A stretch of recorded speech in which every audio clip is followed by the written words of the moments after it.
Welcome to episode 7, I think, of the Friend of Front podcast. As you can see, it's a little weird on your screen. It's just Britt. Hello, nice to meet y'all. Yeah, Brent, so Brent Cooper. Manny is currently in the hospital. Me and Britt, we did sexual things with him. And now he's stuck there for a couple I was days. not a part of this. He's doing great. Everyone, prayers for him. Yeah. He's going to miss our Volume 2 Stranger Things review. I know. We were trying to wait it out for we him. We're going to do a three-way of it. Yeah, but he's still recovering, so. Yeah. But jeez, dude. What? we left them bruised and scarred. No. Oh my gosh, it was nothing. It was an open heart surgery, man. We didn't. Yeah, he's doing well though. He's doing God have mercy. But expect to see Britt a lot, especially when Manny comes back. We're gonna do a lot. I'm sure we'll have you for the finale. Yeah, I would love to. He'll be here for Doomsday. He'll be here for Spider-Man. Absolutely. I cannot we'll wait. Talk a little bit about Doomsday. Yeah. Oh yeah. We need to. The third trailer came out. Should we talk about that first? Since it'll be like. That'll be a shorter. Yeah, let's get out the way. All right. If you guys like Avengers Doomsday and you're excited for it, prepare, because this guy is the complete fucking opposite of everyone's opinions. I don't know if that's everyone's opinion. Like, you mean like, what do you? Like mass media, when they saw the Captain America thing, they were like, lame. Yeah. You know. And I agree. I agree. I think it can be lame, but I think if you kill him or you do something and it's like he's not your main guy, you're good. You know, I don't want them to be like, we need a leader, and then his fucking music starts playing. I don't. If that happens, on your I'm left. on your side. Yeah, then I'm on your side. I'm on your side if that happens. But yeah. I don't think that will. That's my thing. The Russo's cook, bro. I mean, that's the thing. You know, like a lot of the opinions I have, like I feel very strong about them, but I could see a world where they spin it and make it cool. So I don't want to give out my full judgment on it, but where I stand right now is it's just a kind of a lame cop out, and we'll see how they handle it. It could be ass. But yeah, it's gonna be cool regardless. We saw the third trailer. If you want to go in blind, it's X-Men. Yeah, and you get Professor X and Magneto playing chess and chatting and whatnot. But the main part is it like Cyclops, what? Dude. What actors is it for? Is it the younger ones or is it it's the old ones? Yeah, oh, like, that's like right. They're like. I forget their names. We got the Bush administration actors in here, bro. And the fact that they got tremors on set. Yeah, they're old as they're God, old, just but they're shaking. Can't remember their lines. Magneto's got long hair though. Oh yeah. Oh, that's cool. That's cool. I mean, I guess that's something. But dude, think about the Cyclops scene after that. No, I didn't see the trailer, but I saw the shot that you were going to. It's so cool. And then that did look cool. That did look cool. Yeah. So, I mean, my quick thoughts on Doomsday, and I mean, we could. I'm sure we could dive more into it once like proper trailers come out and we can actually like have real stuff to dissect. But I just think bringing back RDJ and what's his name? Chris Evans. I almost called him Steve Evans. Chris Evans, and even all the X-Men guys. I mean, I think it's cool, but I think it just would have been way cooler if they had their own X-Men, if like the Fantastic Four and had like more time to build up, if like they did build up the Doctor Doom at all. Well, you know their whole like Phase 5, 6 thing was just fell apart. Yeah. Now let me put this scenario out there for you. Let's say Avengers Doomsday comes out, right? Yeah. You already are. I'm gonna watch it. Yeah. You're gonna watch it, of course. You're the biggest hater of it as of now. Yeah. Yeah. Let's say it comes out, right?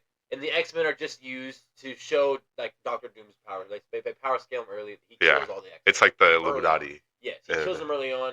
Steve Rogers is just used for his son, right? He gets killed or something like that. And then you get the main Avengers, Fantastic Four, Avengers with a Z, Thunderbolts, all of them fighting Doctor Doom or whatever the case is, and they lose or whatnot. And it leads to Secret Wars, and Secret Wars is what it is. And then you kind of restart and start with the X-Men. Are you not like? Would that not satisfy you? I think doing Secret Wars without like building up X-Men and like even like further developing the Fantastic Four, because it's just one movie with them, and it's only going to be one solo movie with them because they've got it's Doomsday. Then it's just like how Infinity War. It's like a year after, right? So we're only getting one movie with them. It's rushed. It's very rushed, and there's no X-Men, and Doctor Doom is fucking Robert Downey Jr. Yeah, I was. You think he's gonna be doing blackface for Doctor Doom? I don't know. But I do think Robert Downey Jr.'s Doctor Doom is the one in the Fantastic Four universe. I think that's because in the little the Latveria guys go on and stuff. Yeah. So, I don't know.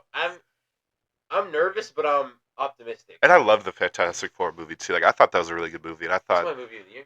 Really, you liked it more than Superman? I've seen 56 movies this year. Damn, That's my that's favorite awesome. one. Yeah, Superman was mine, but I'm just a Superman. Yeah, Luke fell asleep during it. Yeah, he's just a loser. He's a loser. And you know what? Didn't Manny say that he fell asleep during? Oh, that's beautiful. Yeah, oh wow. Just got it. Manny fell asleep during the Suicide Squad, which we don't even need to get started about that movie. That, yeah. Okay. Anyways, let's cut. Before I go on a rant, but all right. Well, the Doomsday is what it is. Yeah. Yeah. Oh yeah. All right. Should we start with like a rating, like a 3, 2, 1, give a rating, or? We'll do that in a second. I want to ask you just first off your favorite season. Give me your favorite seasons of Stranger Things, not including 5. So 1, 2, 3, and 4, just rank them for me. So season 1 is my favorite. Fair. The next 3, like, it depends on the day, dude. Like, so like, I think season 1 is like about as close to perfect of a TV season. I would give it a 10 out of 10. I don't know what it's missing. I don't know what it lacks. I think it's perfect. I think seasons 2 through 4 are all very consistent. I think they're all very entertaining. Me personally, I loved season 3. I would probably say season 3 was my second favorite. Season 2 is honestly great. Like, season 2 is super underrated. And let me explain why. Because that gives us the Steve and Dustin duo. That gives us Max and Billy, 2 great characters. That like dives deeper into like Will, and like, you know, starting at the beginning of like what we didn't know at the time, but like him getting his powers and stuff. Yeah. Bob was a great character that season. Bob. Like, it's super underrated. But that one episode holds it back. Yeah, that holds it back big time. Season 4, I thought season 4 was really fun. I feel like people hated on season 4 a good bit. Season 4 is my favorite. I didn't like the California arc, but I loved like Eddie's arc and like the whole like what do you call it? Like him like running away. Yeah. Sorry, like him running away. Did you like all the Russia stuff? Season 3 I did. Season 4 it was a little. I mean, Hopper's one of my favorite. Hopper and Steve are my 2 favorite characters. So anything with Hopper, I'll eat up. But come season 4, it was. So you're a 1, 3, 4, 2 or 1, 3, 2, 4? 2 and 4 would be tied probably, and then 3 honestly, like I think they're all pretty equal. Yeah. But 3 for me, just the vibe. I loved that like the first 2 or 3 episodes felt like a sitcom. Like it didn't even feel like a. What it was. Yeah, like it didn't even feel like. And I know like some people hated that, but me personally, like at the end of the day, like once the show's done, it'll have like 50, 40 something, almost 50 episodes. If there's like 2 or 3 episodes that are bad, well, no, I don't think they're bad. No, I like that it feels like it's like almost like a sitcom because it's like it gives us a break from all this like all the craziness, and it's just like and the actors are charismatic enough. I think the writing was endearing enough in those episodes that like it still was very entertaining. And like since there's so many episodes, if 2 or 3 of them are slower, that are just goofier and maybe not as critical to the plot, but they aren't super intense, but they're still fun. Like it's like a beach episode of an anime. They also build up to I know you don't watch. Yeah. I don't know. It's like a the beach episode of an anime. Like there's a trope in anime that like there will be just a random beach episode where all the characters are just out having fun and just like it's supposed to be kind of like filler, but it's just supposed to have like cute moments and like Top Gun.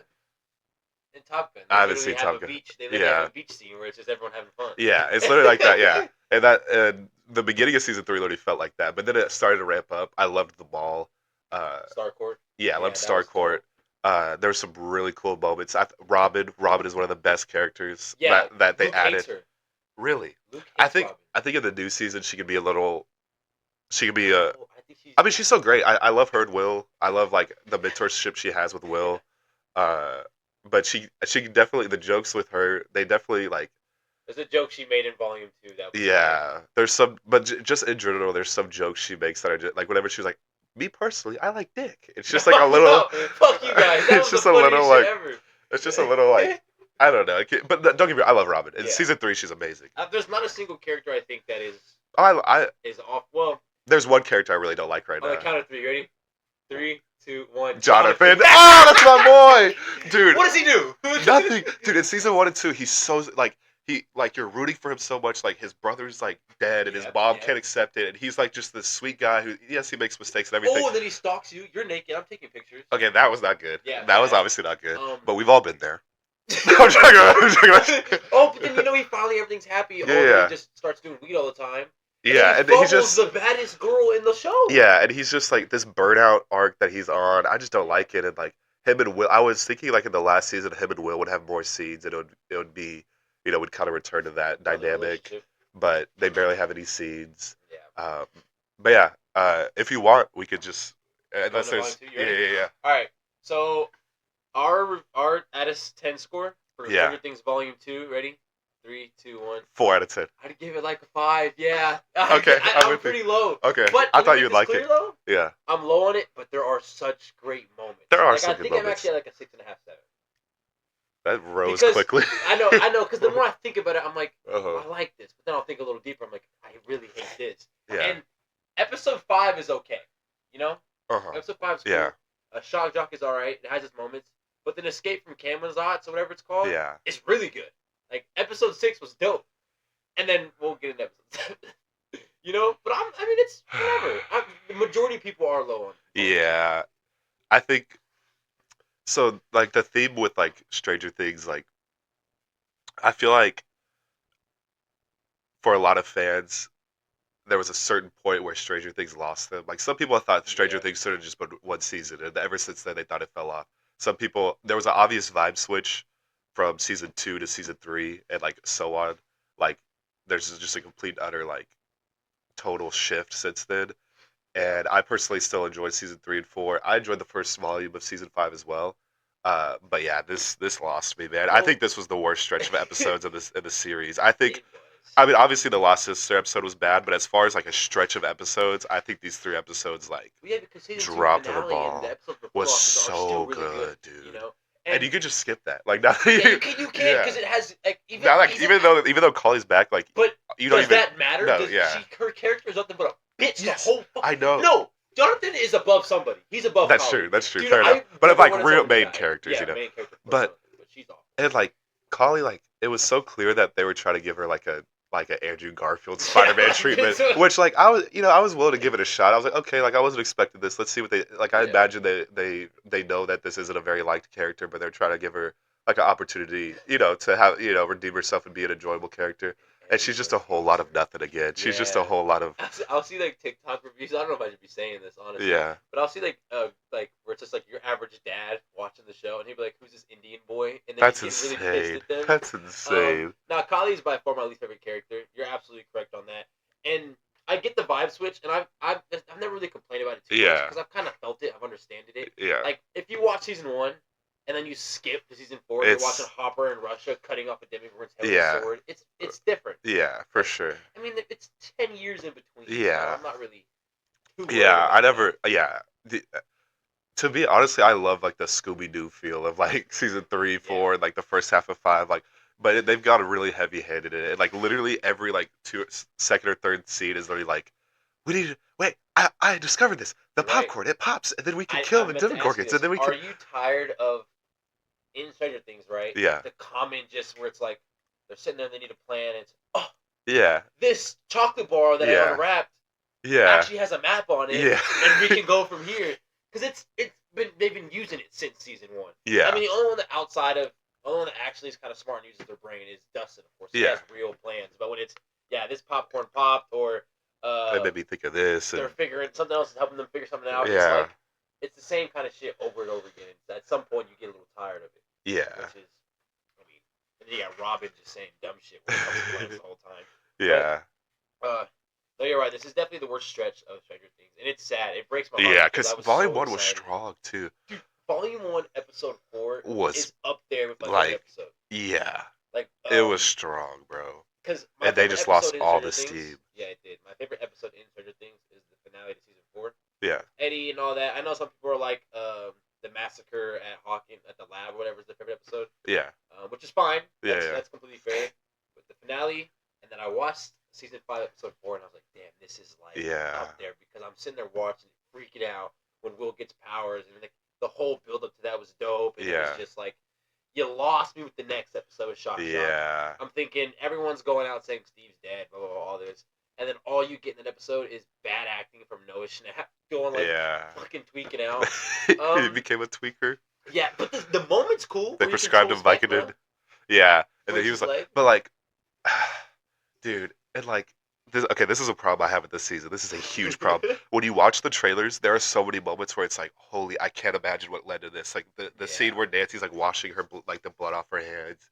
There's one scene or one shot in particular that is pure trailer bait, and it's episode 3 with the Turnbow family, and it's the Demogorgon ripping through the house, and it cuts to Dustin and Steve outside, and Dustin like drops his binoculars and like acts all shocked as if that and like that was pure trailer bait, just so they could throw that in the trailer and be like, oh, what could Steve's Steve gonna or what could die. Dustin be like so like shocked about? Which I get, like they're still like, Have you but seen the teasers for the finale? Do you think that's happening in there too? Because there's a scene where Dustin's getting like pulled screaming, away yeah. screaming, and that could just be like he dropped his fork over there. Yeah, that the fork is gonna save Yeah, the world, and now Steve isn't dead. yeah, yeah. I mean, at this point, like, I just don't know what to expect, and I'm kind of Just whatever. yeah, like I Are you watching? I'm kind of just watching the finale for closure. yeah, me too.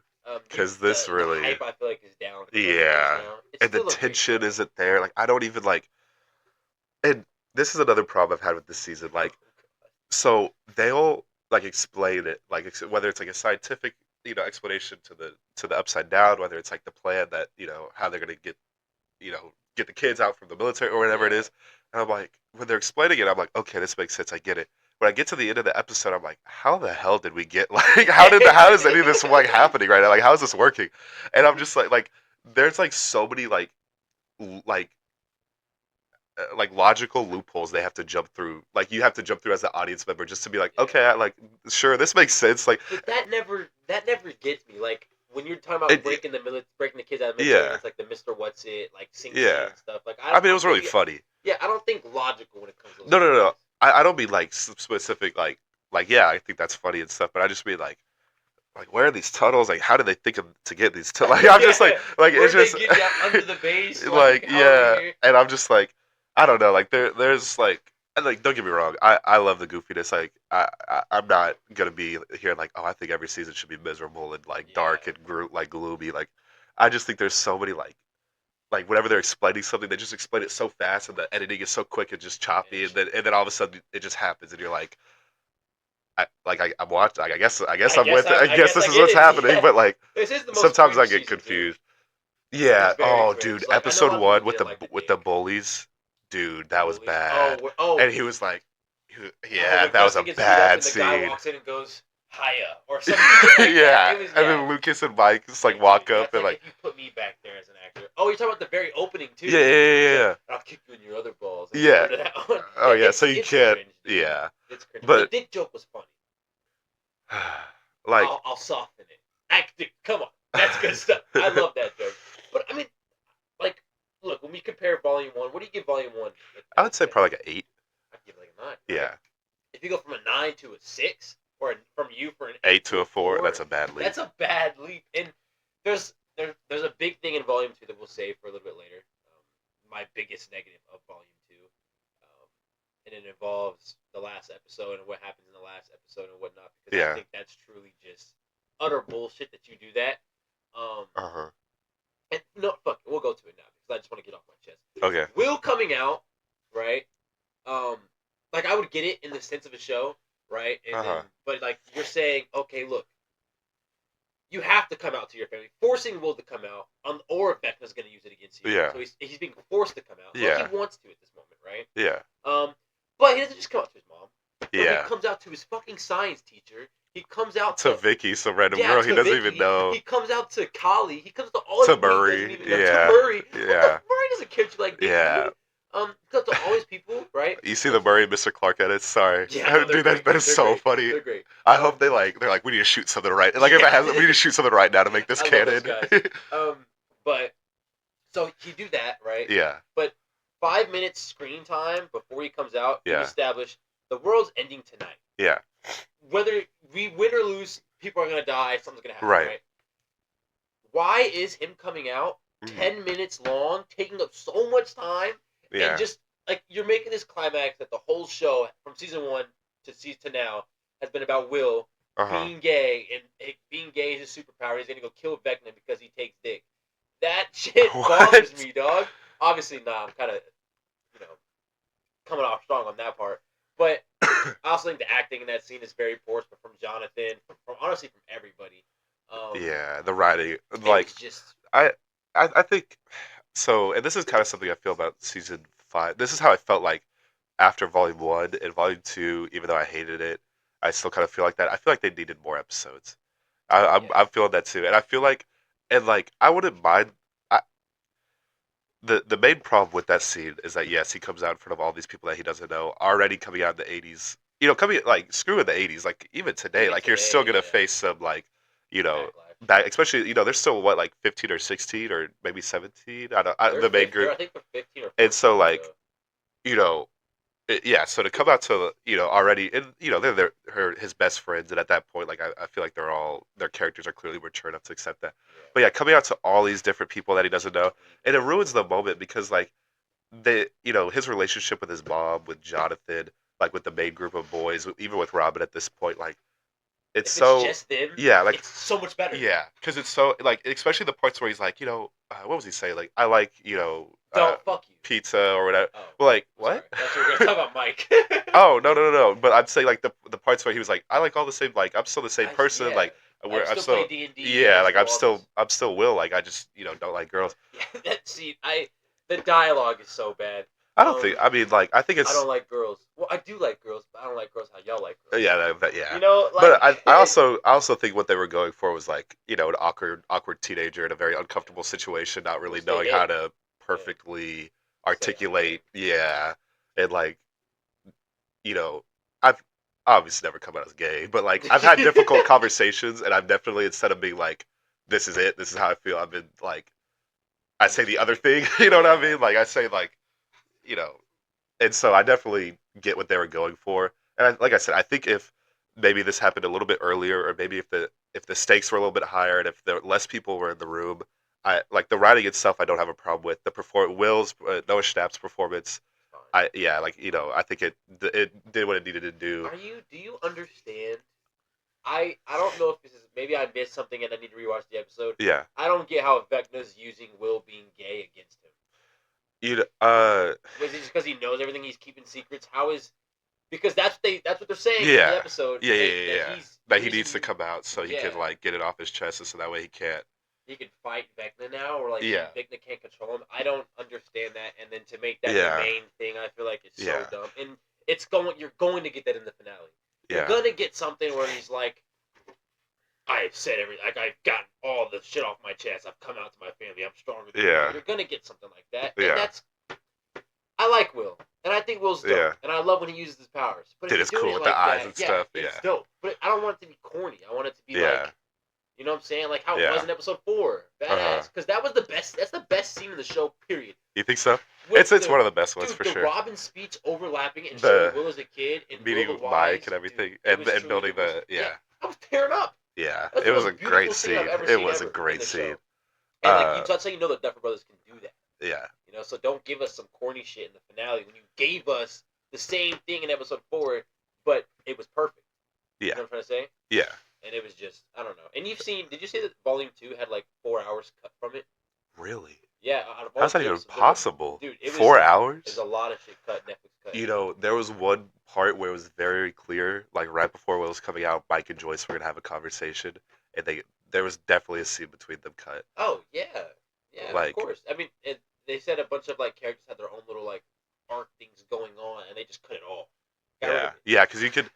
Oh, okay. Before we continue on stuff we did, like I want to say the two things that I not just like I loved about this volume. No, say there was that. two things. So, Really? Let's keep going on negative. Okay. Then okay. We'll do pause at the end so we can end on a Okay. good note. You know Okay. what I'm So saying? I've got my two biggest negatives for this season, in my opinion, is a accumulation of like my two biggest negatives with the entire show. Okay. And it's something I say a lot about the MCU. This might piss you off when I say this.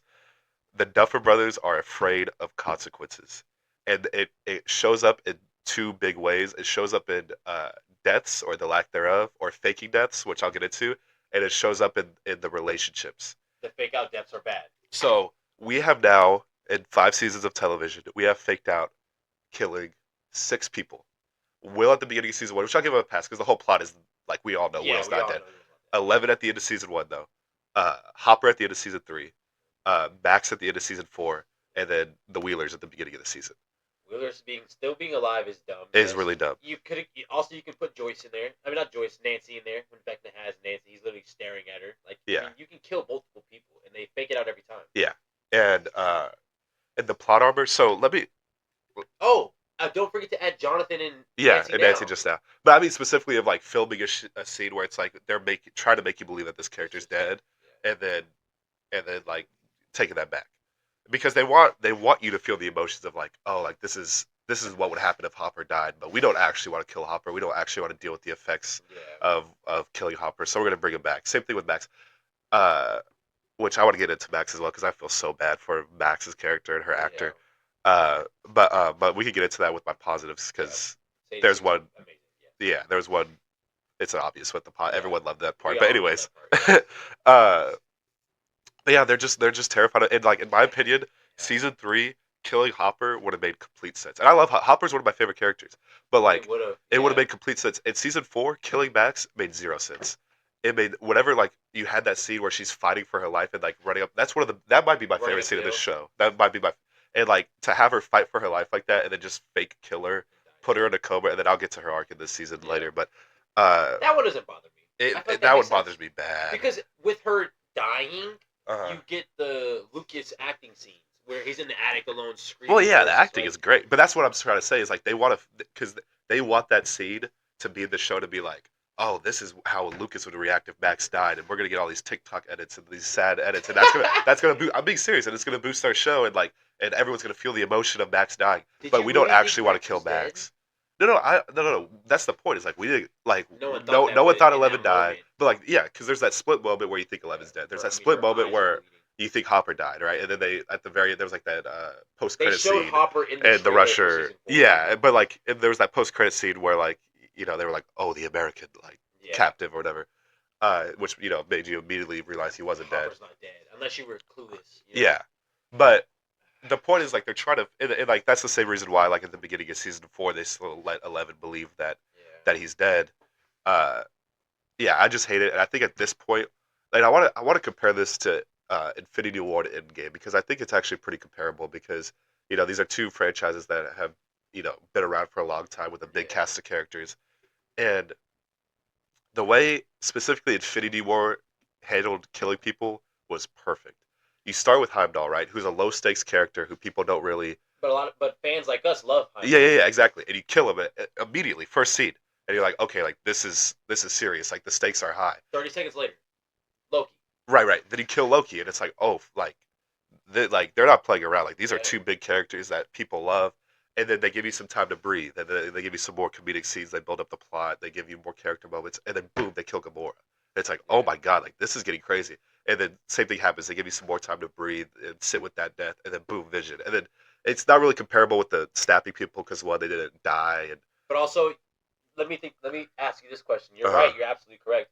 You snap away Spider-Man. Yeah. Do you really think? Yeah. Gonna die? But that was the point. You know what I mean? And so, but then same thing with Endgame. It's like you kill Black Widow, and then that was like what probably 60% of the way through the movie, and then you give more time, and then you kill Iron Man. But like a lot of people I see like theorizing like, oh, like 4 or 5 people are gonna die in this final like episode. That makes no sense. That's stupid. That's because you're rushing everyone. You're right. Yeah, no, because literally it would be like, boom, Steve, you're dead, and then Steve would get like 30 seconds of saying goodbye or crying, and everyone's reaction. And it's like, okay, now we gotta kill Will, so now we gotta cut to Will. And then like, you know what I mean? Like, it's just it would not work. But if you had killed like one character in episode 5, and then you gave all of episode 5, 6, and 7 to react to that, and then now you kill 2 people in the finale. You know what I mean? Or it would make more sense. And this is why like killing the Wheelers in episode 1 would have been perfect because they're side characters at the end of the day. Heimdall. Yeah, exactly. Like they're side characters, and they're not even like the most likable. Obviously, Karen this season's been badass, but like in season 3, she literally was about season 3 she was about like a fucking teenager, like. And so like, but in general, but like you still care about them because they're the main characters' parents, and so like that would still impact the show like greatly. That you would still feel the emotion from that. And you don't need Karen. Karen doesn't have to be the one to save Lucas. And Ted has literally not even no one even gives a fuck. He hasn't even been in it. And so like. Keeping them alive was pointless, and that would immediately set the stakes and be like, "Oh, this is a new like they're killing main characters' parents. Like this is like we've never seen this before. Like and then that's probably my biggest negative too. Is you mean to tell me you're gonna kill if you kill? Because let me be honest, I think 11 is for sure gonna die. Right? I can see it. I think 11 is done for sure. Yeah, and that's already one main character you have to kill in the finale. They have to kill one of Will or 11. They have to. in my opinion. That's one. Yeah. I think you can make an argument for Steve dying. You can make an Actually, argument for I didn't. Go ahead. But you know, I know you probably don't think Steve's gonna die. Yeah. I think Joyce is probably gonna die. I think That's a good chance. honestly, I could see everybody dying but Mike and Hopper. Really? Yeah. You see, like, my thing is, and I think the reason why they're bringing all these side characters is they're trying to kill them and make you feel bad about it and leave the main characters. I think that's why they're bringing like Vicky and Mr. Clark and I don't Murray. give a fuck about Vicky, but that's the point. Yeah, like that's what I'm saying. But like that's what they're trying to do. I think they're trying to bring all of them just so that you get what I'm saying though. Like that's where I see it going. That's how you ruin the show. This is one of my favorite shows of all time. If you come in the finale and you kill Mr. Clark and fucking and who else do I just not give a shit about? Vicky. I mean Vicky. You kill Vicky, I don't care. Robin, I'd be sad about. Oh yeah. But Robin would not affect me as much as if you killed Dustin or if you killed Steve, Mike, like 11, Joyce. I would still be sad if Jonathan died, even though I think his character at this point is kind of lame. Yeah. So but fuck, what's the little girl's name? The black Holly. Girl. Oh, Erica. Yeah, fucking kill Erica. I'd be a little sad. Oh yeah, that would be sad. You know? Yeah, I just think like the way they've handled deaths is real bad, and I think this scene, like, and I get like in the past, like you're like, all right, like we want to keep all these actors together throughout the show, but now this is it. Like let's just do it. Like this is supposed to be a horror show. You know what I mean? Like this is supposed to be an intense like. You should have let somebody go in season 4. You can't. I'm letting Eddie go. I get because he's a one-season guy, but someone from the main cast has got to die. You can't just. I mean, or at least in volume 1. Yeah. You know, in volume 1, if you would have killed. I don't know. Maybe not one of the main 4 kids. Yeah. But fucking kill Jonathan. I don't give you kill Jonathan. And let him have his little breakup scene in episode 4. And let's get to Jonathan. And let's get to specifically Jonathan and Nancy surviving. And let's talk about this with plot armor. So obviously every main character in almost any show is gonna have plot armor because you want them to be They're your money makers. The difference is if your character earns like their way out of their situation, if they fight their way through, if they figure out a solution and then they survive, that makes that character so much more likable. They gave up. And so much, they gave up. And they just sat there and they're like, we're not going to find a solution. And then they just magically... We're going to die, so let's just break up. Let me tell you everything I don't like about it. And break up. You tell me, and then I'll unpropose to you. Yeah. Which he never even actually properly proposed. Like, obviously, like, he found out that she knew about the ring. It was a breakup scene. Yeah. But, which also, let's get to that. If you are ever writing, you've watched 56 movies this year. You've watched a whole bunch of other shows this year, and that's just this year. Not to mention we're both 22 years, or I'm 22. We've seen a lot of stuff. We have seen a lot of stuff. I have never watched a show or a movie where afterwards it was confirmed that characters broke up from the writers, like from the directors having to say it afterwards. Yeah, because nobody knew what was happening. Yeah, like during the scene, I was like, you could see my reaction. I'm like, are they breaking up or is this like what is happening? And I haven't seen that even before, where the Duffers literally had to come up like, no guys, that was a breakup scene. Like they're done. Yeah, like, they're split. And that's such a horrible breakup. It was a horrible breakup. Yes. And I think the scene can be emotional, but just and them living from it, like kill them. You kill them in that moment. It is so much better. Yeah. Or if you're like, I don't want to kill them, like they're gonna survive. You give them a cool moment of them finding a solution to survive, and that makes them so much more likable. That makes them so much cooler instead of them just like. And that is the worst example of plot armor ever. Yeah, the characters think they're dying. The people watching think they're dying. Like literally, there's not even an explanation for it. There's not even whatever the upside down jizz that stops coming down. It literally was pouring through the door and the ceiling. Yeah, there's no way flooding. It just stops. Flooding. You know? It's dumb. Yeah, it's dumb. And that was probably like the worst example of plot armor I've ever seen. And like I said, if like all main characters in every show have some level of plot armor, but the difference is you make your characters cool by putting them in a situation that they should die in and them finding a solution or finding their way through and surviving. But bringing them up as well, I want to bring up about how I said the Duffer Brothers are afraid of consequences, and it's with the way they handle killing people, but also the relationships in the show. You don't like any of them. I love Lucas and Max. I love Joyce and Hopper. Yeah. Actually, and like, so here's actually an opinion I have that I think is unpopular.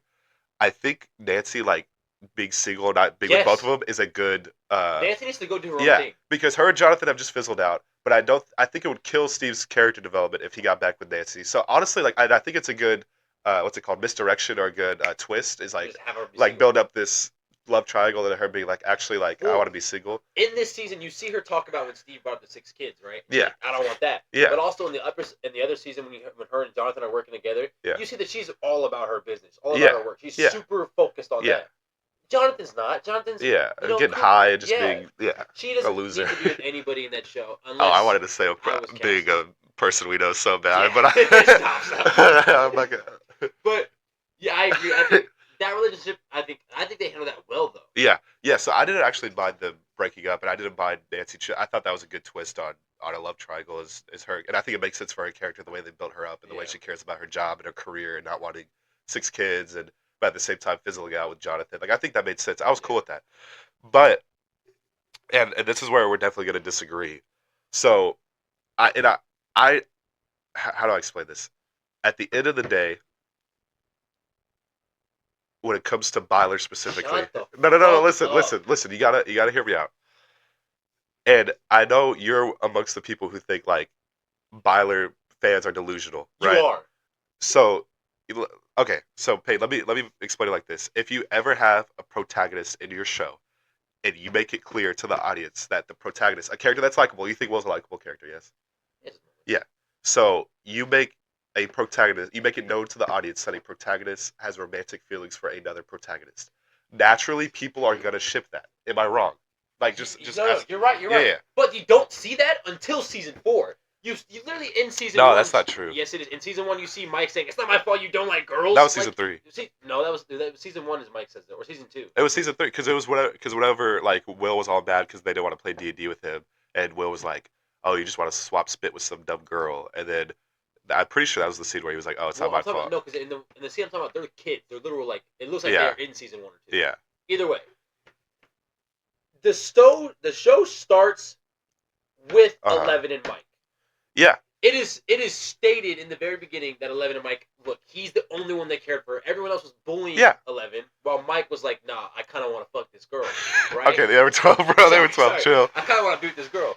So it's literally 11 till I die. The whole Byler shit, it makes no sense. What does make sense, and I got called out on this on my TikTok for it, was Mike being Will's Tammy. Which I don't think that makes sense. A week ago. It's not comparable at all. Yes, it is. And no, it's not. It happens in episode 7. No, it's not. He says maybe he's just my Tammy. But that's bad writing. That's good writing. No, it's not. That's literally great because, writing. okay, Tammy is a character that we don't even see in the show. We never see Robin and Tammy interact. We do see Tammy. Okay, yeah, you're right. For like, because she's like blowing the trumpet or whatever, or was she, I can't, but okay. Tammy is literally a nothing character though, right? Yeah, a nothing character. Mike and Will's friendship, crush, whatever you want to call it, is 5 seasons built on. And on top of that, they even give us flashbacks to even when they were younger. And not to mention, yes, you could argue just as easily that Mike and Will, whether it's friendship, relationship, whatever, their relationship in season 1 started this whole thing because Mike was the main one convinced that Will didn't die. He was the main one looking for Will. Even all the other friends, even No, I agree. No, I'm not saying that. I'm just saying like you can't use like it was Mike and 11 from the jump do you think I would care and worry that you weren't dead if that was you? No, absolutely you would. No. Like I'm not saying that for sure makes Mike have a thing back for Will. Yeah. I'm just saying like if you're gonna say it was from the beginning, Mike was the main one in that. Like that was Mike's character in season 1. Was like, yes, I care about 11 and protecting her and like figuring out like she can help us, but his biggest thing was finding Will, and he was the main. Even when Dustin and Lucas like were like, I don't know, man. Even when John, his own older brother, was like, no, he's dead, Mom. You have to calm down. You need to get in reality. Even then, Mike still kept on believing Will. But let me go back to let me talk because I know you're upset. And this is just basic, simple writing, and the Duffer Brothers 100% know this. If you ever have a protagonist, and they made it clear in season 3. In my opinion, they made it very clear in season. And this is whatever, because I think in season 1 and 2 that was not the plan. And I think it's very clear. I didn't even know Will was gay. It was not the. It makes sense for his character. Like I think but in season 1 and 2, I think that was very clearly not the plan. Mike and 11 at that point were a super cute couple. All that. It was in season 3 when they made it clear that Will liked Mike. And like I said, point blank period, if you ever make one character, whether that's a gay couple, straight couple, lesbian, whatever, if you make it clear that a main protagonist, a likable, rootable protagonist, has a thing for another character, people will ship that. Think about this. So, when was Robin introduced? Season 3. Okay, in season 3, yeah. in that bathroom scene, is when she tells the whole story about Tammy. Yeah. Right? She's talking to Steve. Steve's like, hey, I kind of want to have a crush on you, whatever the case is. She's like, this girl named Tammy used to love you, Steve, but I love Tammy. Yeah. Tammy's the one who made me realize who I was. Yeah. And now she likes Vicky, and she's happy with Vicky, yeah. whatever the case is, right? How does that not make sense to you? That's perfect for Will.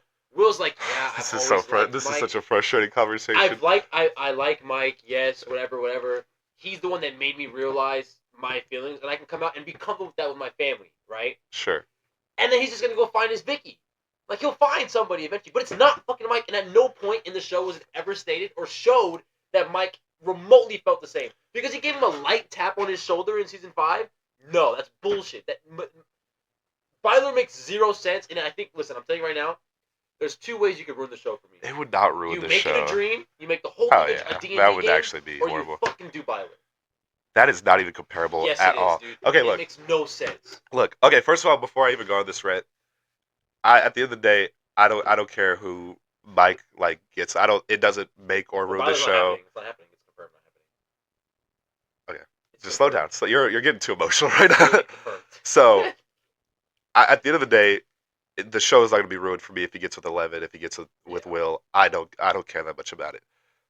But like I said, if you make a protagonist and you make it obvious, and this is what in my opinion is so bad about what they've done with Will's crush on Mike, and they have straight up just led people out on this being a possibility. They 100% have. They 100% have. No, they didn't. Yes, they have. Delusional. No, dude, I see bro. Reaching for fucking clouds and stars because to look, confirm Byler. If you look, and this is what I'm saying, Will, if they never wanted to make Mike and Will happen, they should not have waited for that conflict to happen until the very end of the show. That's wrong. No, at season at any point in the last 3 seasons when the Duffer Brothers made it clear that Will had a thing for Mike, if they wanted to shut it down, at any point in the 3 seasons they could have had that conversation. Is Mike and 11 telling each other "I love you" at the end of season 4 and doing all these things together and rooftop cabs saying "I love you" not enough to confirm that Mike doesn't want dick? No, but look, listen.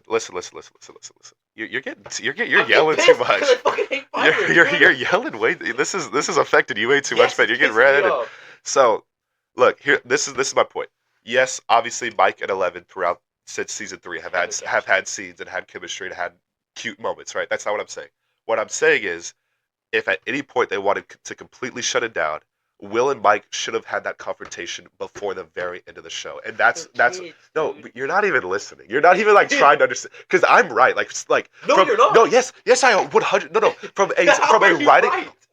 Howard, okay. He's fucking 14. You okay. Like, hey, look. Hey, I'm gay. No, look. That's not even what he did though. That's exactly what I just. That's okay. what you wanted to happen. No. Look.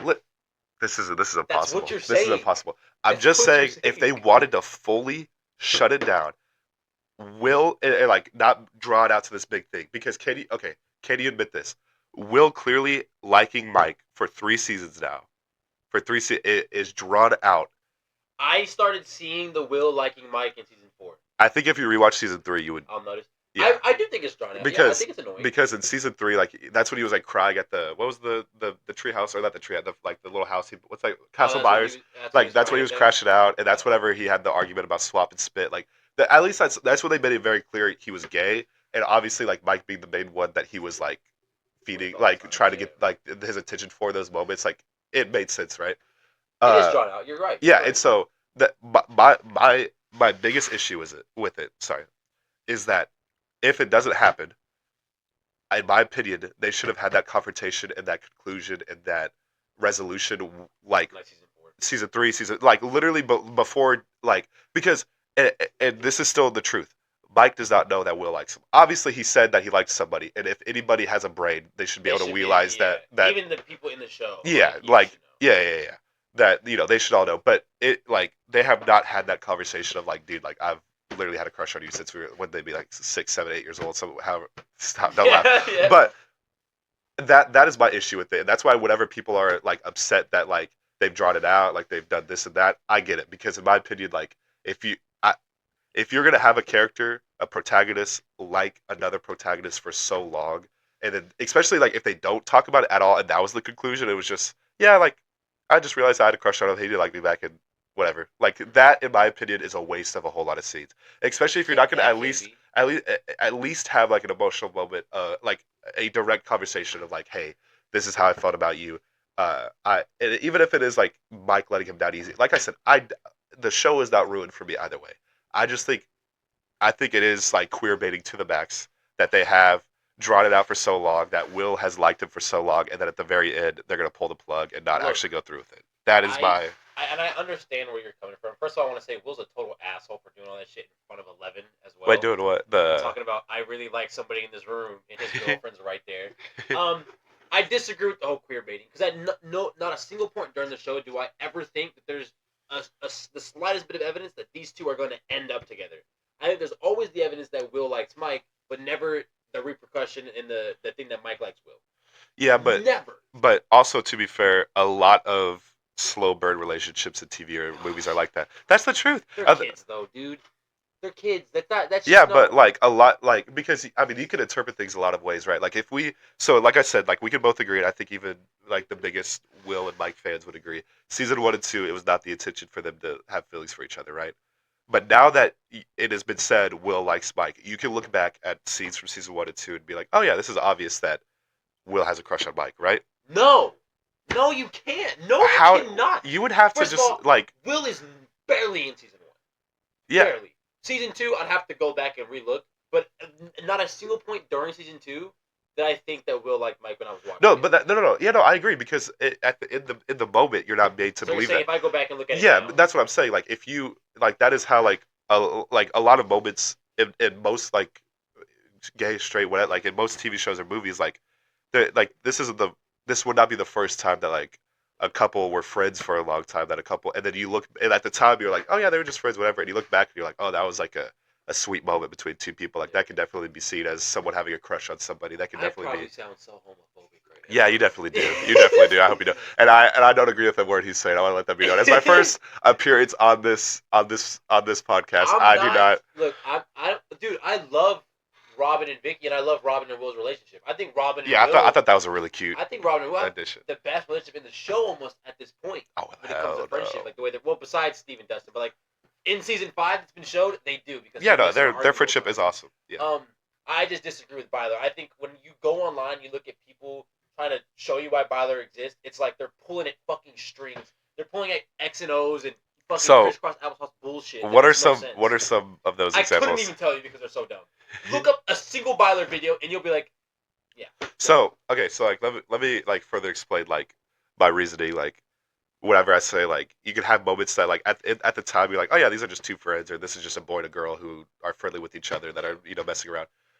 But like for example, that moment where I don't even know who was it, Will that like pushed Mike playfully or whatever, and Mike was like all smiley about it. No, Mike pushed Will and Will was all smiley. Yeah. Because he was like, you're Vecna. Yeah. So he's not flirting. Yeah, no. It could be, like it very well could be, but I'm just saying like if that were to be a moment between a boy and a girl, right? And later on, maybe not even the next episode, maybe 6 seasons later on in the show, it's like, oh yeah, like they're together now, like they're dating. You would look back at that moment and be like, that's a cute moment. You're telling me you know what I mean? Just can't have platonic relationships with Mike? That's no, what it is. No, wait, what'd you say? They're trying to make it seem like this gay guy Will can't just have a platonic relationship with a man. That's not true. He's a straight man. Because he's never had. There's never been a moment where he's had a thing for Dustin. He's had a thing for Mike Lucas. In the last season and a half, he's been nothing but awkward. Yeah, because completely awkward. Even in season 3, yeah. But he has friendships with Lucas. He has friendships with Dustin. He's awkward in every aspect of him. Not with them, no. You don't think so? Maybe that's just Noah's acting then. Okay, that I can. We'll skip past dude, the thing, Noah in season 2 is amazing. When he's getting like he is amazing in season 2. I think he's amazing in season 5 at some point. Me too. He's really, really good. Like, Me too. Episode 4, he's fantastic. He is. But then episode he's 7, a weird actor to judge because like it's almost like for like a sports cop, it's almost like Caleb Williams. Like Caleb Williams will make the most insane play you've ever seen. It's like, how's that possible? And then he'll miss a slant. Yeah. And that's like how Will is. It's like it'll be the most emotional, intense scene. That's like, I don't know, like you got to be like an A-list actor to pull this off. He pulls it off. And then when it's just like a normal scene of two people talking, it's like, this is the cringiest thing I've ever seen in my life. You go from episode 4, right, where he has the powers, he's going crazy, perfect acting, but like we're just talking about that conversation with Mike, was awful. It was super like just kind of cringy and hard to watch. Yeah. It was like I don't know. He's hard to Yeah, he arrange. is hard You're to right, judge. but enough with Byler. Like I said, I don't like it. You are whatever with it. Yeah. I think my biggest reason why I'm against it is I love Mike and 11 so much. Dude, and that's another thing. Season 1 and 2, Mike and 11 were amazing. I also think they've written them blandly. Well, think about it. I'm gonna interrupt you really quickly. Yeah, go for it. Season 3, you gotta think about it. When they first met, they're what, 10 years old, right? I think 11. Yeah, they're super young. They are. So they're young. Their minds are not at all. They're just young yeah. kids who think they're in love, right? Yeah. Season 3, they finally 11 can actually speak English now. She's maturing. But she wants to just have fun, be a friend, maybe get away from boys for a second, right? And then coming back to each other, I think that shows why their relationship is so strong and why they do actually care for each other. Sure. Is because they went through what they went through, and they're still with each other. They still ended that season. I love you. Here we are. Yeah. And with their ways. Sure, and obviously, they've still had good moments at the end when Mike at the end of season 4 when he was like, "I do love you, Elle," like You're a superhero. Yeah. Obviously, I think that was like a cute moment and everything, and like in season 1 and 2, they are amazing. Like they are so cute and so easy to root for and so easy to ship, whatever you want to call it. But like Mike at the beginning of season 4 is just a dick. Like he's just a dick, dude. Mike at the beginning of 4. Whatever, he's just like, and he's like, he's an ass. He's like, I say it, and at the same time, he's like being weird with Will and like being awkward, and like he like gave him this like weird like I don't know what he had going on the whole time. Maybe you don't know what he had going on. Shut the fuck up. You don't know what he had going on. He was literally the furthest thing from gay. I think he was more so. Y'all see that? He didn't know what he had going on. I'm about to say. I think he was more so insecure that his girlfriend was fucking Superman. Was what? His girlfriend was the one that was strong and doing all these things. I thought you said it was fucking Superman. I was like, wait, what episode did I miss? Superman, but not actually effing. Like she was like. I was like, what scene did I miss? And like you kind of get that in their David Cornsman, where is he? Where is he? There's some kids, bro. I need to see David Cornsman. But what I'm trying to get at is, look. What I'm saying is the reason he's acting like that is because he was so insecure of himself that his girlfriend was the one with superpowers and all this and all that, and he just kind of felt like less of himself and all this other BS. Nothing to do with wanting to eat Mike's peen. But let's move on from Byler. Okay, yeah. Do you have any other negatives about Volume 2 specifically? I'm trying outside to think. of writing, like I think there's sporadic moments. I am tired of the same shit going on. Where it's like, oh, we're all in this room needing a conversation about a plan. Yeah. It happens every 30 minutes, you know. Mm-hmm. You ready for positives though? I've got. I mean, yeah, I could go over negatives all day, but yeah, we can go positives. Okay. Well, no, give me a couple more negatives. Off the top, just quickly. Holly and Max talking way too damn long. Max, and this is what I want to get.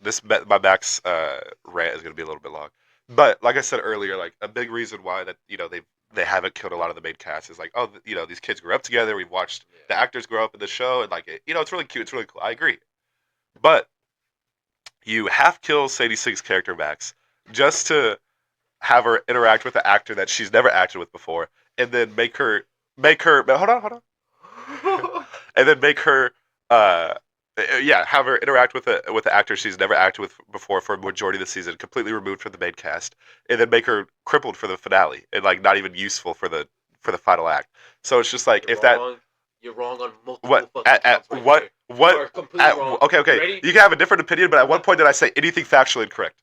How is she not useful? She knows everything about Vecna's mind. So they're not. Yeah, she can't physically walk and fucking punch him, but she can direct everything. That's why she's even going in the first place. You're also wrong about Max and Holly. Every conversation they have is so goddamn important when it comes to figuring out. Holly is amazing, by the way. She's one of the best characters in Volume 2. One of the best actors. She's probably the best actor in the show for right now. The way she's performing. Every conversation they have is important. Showing Max basically damn near giving up, right? And then Holly kind of leading her out there into the woods, or not the woods, but the desert to find everything. And then you see a little bit of Henry's little kid backstory, right? Yeah. And you get the whole scene when they're in like the red area upside down Vecna's lair, and Sadie Sinks, Max, and Holly are having that conversation. I think you're right. That one goes on a little too long. Yeah. It does. It drags. But it's. I don't have a problem with the message. Yeah, the messages make sense and it's cute. No. I don't necessarily have a problem specifically with her scenes with Holly or whatever. It's just so much talking. I just think that if a big reason why you're not going to kill characters, and specifically fake kill Max twice in the same season, and then still keep her around, is because you want all the actors to be together, you want all the characters to grow together, and then in the entire too close to the mic. And then literally 90% of the season, she's away from the main cast. I think it is kind of lame. But I wanted getting with Max a positive. The Lucas Max reunion is amazing. Dude, oh so my god, they are the best couple in the show. They are the best couple. I love Joyce and Hopper too, but Lucas and Max are the best couple. Lucas waited 2 years guarding her body, playing the same song over and over again for a year and a half. They were about to die to Demo Dogs. Yeah, and he still was not turning that thing off. That is my goat. And what makes it even better, what makes it even so much better, is the music had nothing to do with it. Yeah, it was all just Max and loving Lucas. Yes, that was peak, bro. They didn't need Running Up the Hill. Yeah, but she just needed. Oh, that was a banger, bro. Yeah. Oh my god. It's probably the most beautiful scene, not my favorite, but the most beautiful scene in season 5 by far, because having that conversation, they're both acting amazing. Yeah. Oh yeah. Sadie and Caleb are amazing. Yeah, they are amazing together too. Yeah. It's just. And like whenever he's like, that's it, like, and you could see like his like like.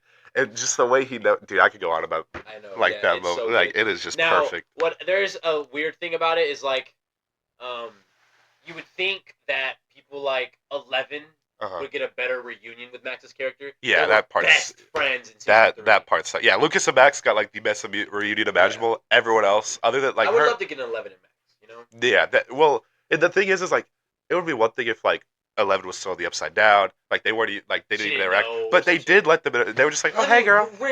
Yeah, they were just like, "Oh my god, hi, hug." And then Hopper was like, "Welcome back, girl." Like, come on, you know. But that scene is just so phenomenal, dude. Yeah. And then 5 minutes before that, Karen Wheeler gets her Darth Vader moment. She's walking through the smoke. Yeah, she should have been dead in episode 1. But it was fun. Dope, it was cool. Know? Yeah, for sure. What do you think about the complaint of people saying what takes them out of the moment is the Demo Dogs going? When they see the thing before it blows up. You know, I think... That's such a nitpick. That's so stupid. Sure. I think... I mean, I do think it kind of sucks in general that the Demogorgon or the Demodogs are just so, like, nothing now. Yeah. Especially because, like... In season 1, if you saw a Demogorgon, you were like, holy shit. Yeah. You're like, this is bad. Like, unless, Steve had his bat. He was twirling. So. Yeah. Me too. Which... That is another big positive. Steve and Dustin were amazing. Okay, Steve and Dustin's fight, dude. Steve and Dustin's fight. That was one of my least favorite scenes I've ever watched in anything, but not because it was bad, because it broke my fucking heart, bro. And then he's throwing the Rubik's Cube. He's talking about Eddie would have solved that easily in 5 seconds. Yeah. And he's like, "Where's he out?" Yeah. If I'm so stupid. And what makes it so much better is Steve is right. 100%. He's wrong for saying what he said. But Dustin was in Hawkins when Eddie cut the rope to leave to go die. Like they had made it. He could have went. Yeah, they made it. You can make the argument, but the bats were going to go to the Creel house. But, yeah. I mean, who knows, right? He did. Steve was completely right. And then the fight, Steve never hits him one time. Steve doesn't put it. He just pushes him, whatever. And then the acting by Dustin when Steve leaves, and he's crying, "You dumb, stupid ass." Yeah, like, dude, he's so phenomenal. Dude. They're both so good. And the fact that in 5 seasons of television, all that Steve has been through, that was the only time we've ever seen Steve cry was when he was walking away. Yeah. He was like, "I'm done. Oh, dude." It's like he walked away because he didn't want to see him cry, I guess. Yeah, and the fact that he didn't fight back at all, he was just trying to get him off him. And Steve owes nobody, bro. He owes nobody in the show anything. He's not related to anybody. Dude, literally. He could just, if he wanted to just leave, he could just leave. Yeah. He has no reason to stay. Yeah. But those two, and this, like I said, Lucas and Max have the best relationship, like couple-wise. Dustin and Steve have the best dynamic. Period. Yeah. I put it over Lucas and Max's relationship. I just mean dynamic, like not like obviously both on screen together. Yeah. Number one. I would take it over 11 and Hopper. I would take it over 11 Byler for the Byler people. Jancy, Stancy, I would take it over any other dynamic or friendship in the show. In the same episode later, Steve wants to go play hero. Yeah. Puts the ladder. Dustin is, his dude's acting his ass off. He's bro. So Gayton is great. Gayton is great. And so is Joe Keery, dude. Yeah, so is Joe. And then pulling him aside, it's like, "I can't lose you, don't play your ass," and then crying in his arms, and Steve just finally realizing, and then he turns to his left, and the ladder just falls. Yeah. It's like, you would have died, you would have been gone. That dude, it's so phenomenal. And then guess what? They still saved them. They still broke through the wall. It's just so good, dude. I have another opinion about that scene too. My interpretation of that scene was the Duffer Brothers saying, "We are not going to kill Steve." That was my interpretation, and I think, but then I think them circling back later when they had their proper "I miss my best friend" moment, and them actually I think they're saying either they're not gonna kill just Steve. It's either Steve and Dustin are dying together, or they're surviving together. I would rather them. I want them both to die, just because I want to. I just want to. Like, we're never gonna see this character again. Yeah. Just kill him so I can be sad. Sure. You know, fuck it, just do it to me. I mean, I love Steve so much that I want to see him survive, and I think, and I had this. I texted you about this too. And I know you disagree with this opinion. I think killing Steve would be repetitive because I think they've killed the Big Brother character or the mentor character. Yeah, but this is. And it's. I mean, don't get me wrong. Like, obviously, Steve is a much bigger character than Eddie in his one season. Obviously, he's a much. Yeah, he's way different because Billy was a villain. Even though at the end of the day, like, he was still Max's brother, so he still cared that Max. He obviously is going to be upset about that. One season characters. Billy. I mean, Billy. You see a little bit of Billy in 2, and then you get him all of 3. Right? Yeah. But no, I get it's much different. But like, I think that was also them because that's how I felt when they killed Eddie. I was like, now if you kill Steve, like, am I gonna care as much, or is it just repetitive? And that's also why I thought they killed Eddie because I don't think they want to kill Steve, but they were like, you know what, we'll give. This is what it would feel like. Do you see the Duffer Brothers going on like Jimmy Fallon and like knocking his Funko off the seat? Yeah, but like. Just leading people on. Yeah, I mean, don't get me wrong. Steve still could die, but if he dies, like the Duffer Brothers doing that, like that was totally just to get people talking. Like, yeah. You know what I want in the finale of certain things? We have to talk about death predictions too, but continue. Here's what the thing I want. I love Steve. Yeah. I cry my eyes out if he dies, right? But Joe Curie makes music, right? Makes good music. Ooh. So if you have him sacrifice and you have in the background, and when okay, maybe not that song, and you have him playing his song, that's the most famous song he's ever made. That is. And you have the Dustin crying and freaking out, and he's like, as he's dying, his song's fucking playing. Dude, that'd be the coolest thing. That would be cool if they threw his music in there. Especially because his music does have that 80s vibe. Ooh, this is another complaint I have about season 5. The 80s nostalgia is completely gone. It's completely gone. It is because now it's all military bases guarding everybody. It's completely gone. Science and wormholes and that was like the whole point of the show. Yeah. It was like this 80s nostalgia fest. What's the kind of 80s vibe you get? Maybe Steve's Beamer. Like of course, like the cars, the houses, the clothes are also radio 80s. Show. But like, literally, all of like not just like all the sets, all of the even the plot devices. Like season 3, the whole thing is the Starcourt Mall. Like that is the big place in season 3. It's the only mall they have in Indiana. Yeah, you're right. Like the 80 or like season 2, the arcade. Season 1, D&D. Like the whole aesthetic and vibe of the show was based off. Hey, this is the 80s. We're riding around the town on bikes. Like that was literally the whole point of the show, and it is completely gone in this season. And it like even like season 1 through 3, it was super strong. Like it was like that. That was the whole thing. Season 4, they started to fade a little bit, but they still. I think they still kept the 80s aesthetic. When you have them in Cali, they're like smoking. In Russia, there's no 80s vibes. Maybe the prison's a little not as whatever, but no, you're right. And I also don't like anything with the military. Anything. I hate Dr. K. I think that's her name. Oh, I hate yeah. She's like a ripoff of freaking Papa. Papa, she's a ripoff of Papa, and Papa was, as much as we hated him, he was phenomenal. Yeah. So it's just like I can't stand it, and I know for a fact that Kali is working for either the military or for the Mind Flayer or somebody to get 11 killed. We all know she's gonna be the reason 11 dies. Yeah. We're not dumb. Yeah. And I hate that. And your 80s thing was so. Okay, are your biggest critiques of Stranger Things the 80s vibe is gone? Yeah. Cool. And then the fake out deaths. Yeah, and I think I just don't like the way they've handled relationships because not just because obviously I have my feelings about the Byler 11 thing, but I also hate this is something I hate about season 4. I hate that they had Steve want to get back together with Nancy. I think it killed a lot of his character development. And don't get me wrong, they're cute. Right. No, they have chemistry. But season 1, obviously they're together. They end this season together, and you're like, oh, Steve's actually a sweet guy. Season 2, they continue that, and they actually hit the nail on the head in season 2 because they did a thing that's very hard with love triangles where they made Steve still likable and like you feel bad for him while you still want Nancy and Jonathan to be together. Like that's very hard. Usually love triangles you got to make it's gotta be lopsided. Like you got to make the guy that or the girl that they're not going to be with like a douche to be. Yeah. But they did a great job of handling it with a lot of nuance where it's like, no, Steve is still a sweet guy and he's still actually a cool guy that you should root for. But at this moment, Nancy and Jonathan are definitely would make a better couple. And then all of us, and then season 2 is whatever the immediate breakup, and obviously still heard about it, whatever, understandably.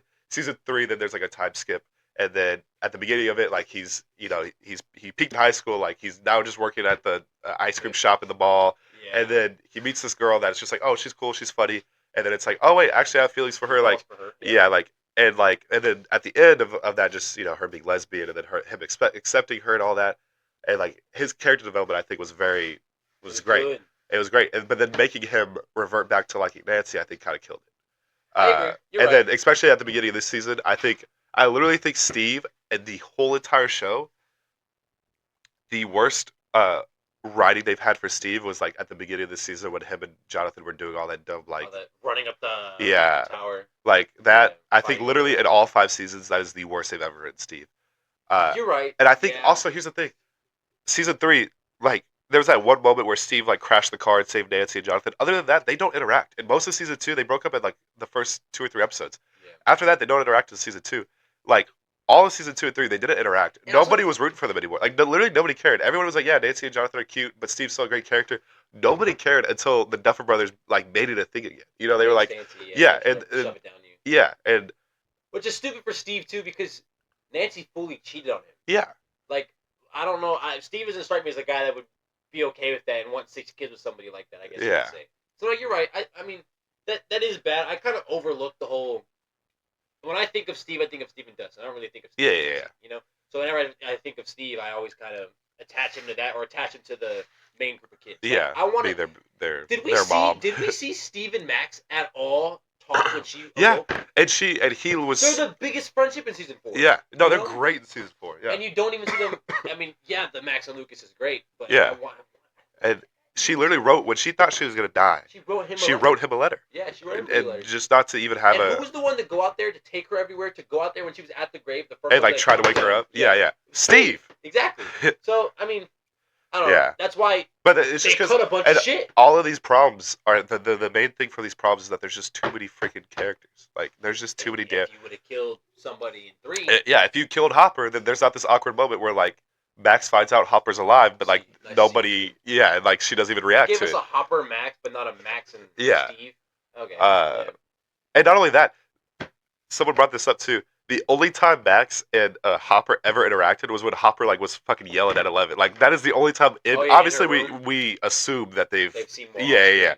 But we've seen. What we've seen is just him crashing the hell out and just being crazy. Like, and yeah. You're right. But a lot of these issues stem from there being too many. Yeah. I don't know. So we both agree Volume 2 is probably the worst 3-episode span. Yeah, the worst stretch of the show for sure. Anything else you want to say about it, or you want to go to predictions? Yeah. Predictions. But before death predictions, I have one kind of out of the box theory. I don't. Finale? Yeah. Oh no! Wait. Before you get into that, can I just say, in episode 7, the explanation of the Upside Down being a wormhole. Yeah. Beautiful. I needed that. Yeah. I needed that to understand everything. I really needed to see the whole bridge, Dimension X, this thing. But anyways. Continue. Yeah. And that reminds me, like, the amount of plot holes that like we haven't even talked about, like. There's a million, and we could literally spend all day being like, this doesn't make any sense because of this and this and this.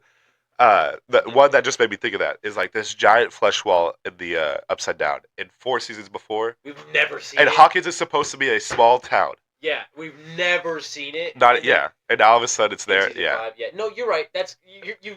But anyways, back to the because we could like literally I could think about like I could just keep going on like these like because they plot travel holes. Literally in season 4 they travel all across Hawkins in the Upside Down. And you tell me not once do you just see this big ass wall? Yeah, that literally encompasses the whole like that's the whole thing. Yeah, like you're right. Anyways, there's plot holes about it, but I mean I can overlook them. My craziest theory, I don't think this is gonna happen because for the finale because I don't see the actor coming back, and 2 I don't see them doing another fake out death.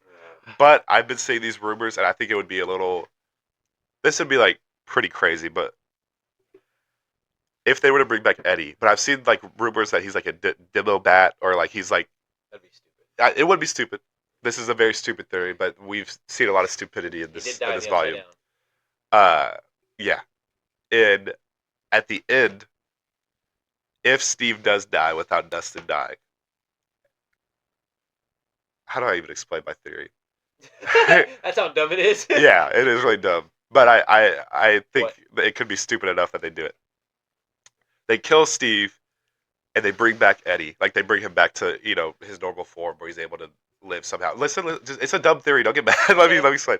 And like that's not like it's not like Steve dies for Eddie to survive. It's just like Steve happens to die. They are able to find a way to make Eddie Eddie. Eddie walks to the store. Yeah. But there's like a moment where it's essentially a trade off, and like you see Dustin realizes like, holy fuck, like I've been like such a dick to this guy, and in this moment, like I would still choose Steve over Eddie, but Steve ends up dying that way. That's a really dumb, but like the way that they've been writing, like they're specifically like the way that Dustin like talks about Eddie as opposed to the way he treats Steve, and I know they like reconciled and everything. He's known and loved Steve for way longer. And Steve has done just way more. Yeah, but you're right. I could see them doing something like that. I think it would be kind of ridiculous. That would be stupid. It would be really stupid. I would hate it too, but the way that they've been writing, like their dynamic, I could see it happening. I can see how someone could think it's leading towards that. Yeah, you know. But I think it would be. I think it's really far. I don't think it's gonna happen because like the actor, what's his name? Eddie. What's his name again? He plays. Yeah. Oh. But he seems very disinterested in. He did his one season. He's still really good friends with. He made his bag. And he's out. And Steve's character. I know he's still really good friends with him. I don't think he'll come back. Yeah, I don't think so either. And I think he's too. I think it would cost a lot of money. All right, you ready to get to deaths? Yeah. All right, Stranger Things finale, season 5 finale, death. Dude, let's just say the names and then we can get into explaining. Okay, so you want to just do because everyone's saying there's gonna be like 4 to 5. See which one to give, or you just want to see just say whoever you think's gonna die. Yeah, because because that is my theory that because everyone thinks it's gonna be bad. I don't think they're gonna do that. You think it's gonna be a short amount? Okay, so look, ready? Here's my guaranteed death is 11. Easy. Sure. That's a lock. I think Lucas and Sadie Sinks Max are safe. You just have them back. Kill them. If they did that, that'd be stupid. Yeah. I do think they'll kill Steve, and I do think they will kill Joyce, and I think that's it. Okay. So before Volume 2 happened, and they kind of like killed like the love triangles. My theory was that one person from each love triangle would die. So Steve, Hopper. Wait, what are you? Nancy, Hopper, Steve, Hopper, and Jonathan. That love triangle. So you think wait, like Steve, like season 2, right? So there's a love no. I'm talking about before Volume 2. Sorry, before Volume 2 happened. Like my theory was that of the 2 love triangles right now, and because they killed the love triangles in Volume 2. Like so between Mike, 11, and Will, one of them would die, and between Steve, Nancy, and Jonathan, one of them would die. You see what I'm saying? Yeah. So that was my theory, but. Dude, that's the thing. Like, I really can't predict. I do think one of 11 or Give me your Will. Wants. Who do you want? Not necessarily want to die, but you feel like I don't even know how to explain it. Yeah, just fucking. So 11 dying to me makes the most sense, if for nothing other than the fact that all of Hopper's character development is about getting a new daughter and protecting her, and how much would that kill his development? And guess what?